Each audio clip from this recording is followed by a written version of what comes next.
Representative Joe Campos, and it's truly exciting to be here, especially in a room with a bunch of Democrats. If you know where I'm from eastern New Mexico, it is truly warm to be here.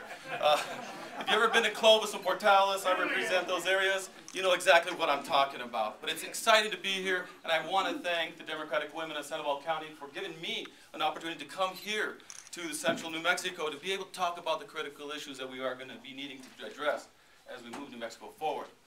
And one thing I'd like to stress is that I feel that I have the broadest spectrum of experience of any other candidate running for lieutenant governor right now. I've been in business for 24 years. I've been a county commissioner, a mayor of 12 years, a state representative for 7.5 years, and I've just completed my chairmanship of the Council of State Governments West, and what that is the legislative organization for the 13 western states.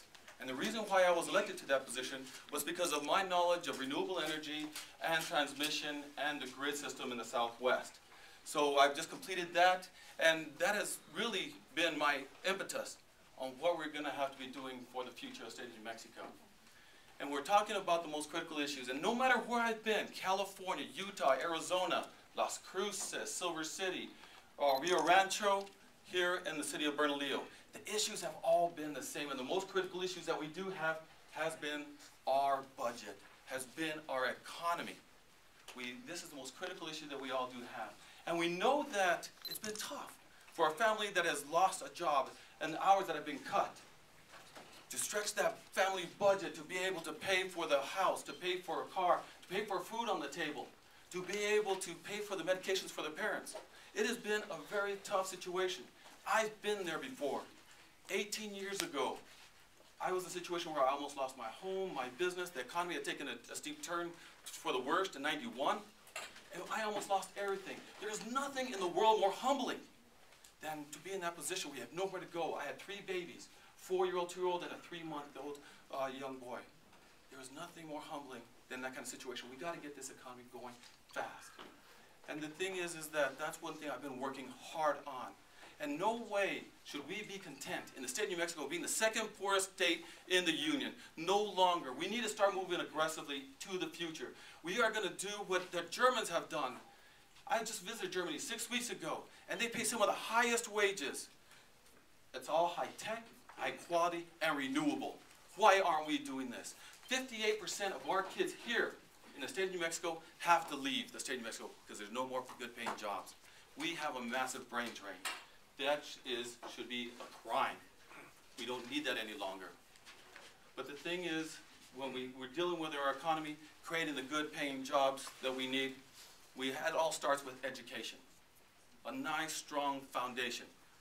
We need a strong early childhood development program. It has to start with K through 3, because if we catch them at those ages to learn to read and write and to be able to do arithmetic, they will have a foundation to be able of lifelong learners, not test takers.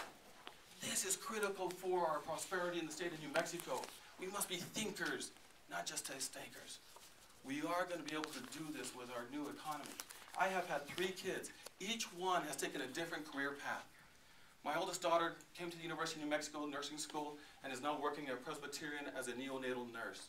My second daughter went to 2 years of college, but then went on to become a cosmetic artist for Aveda and is working in Denver. My son, who is here and against the wall, is in his 2nd year in college at New Mexico Military Institute.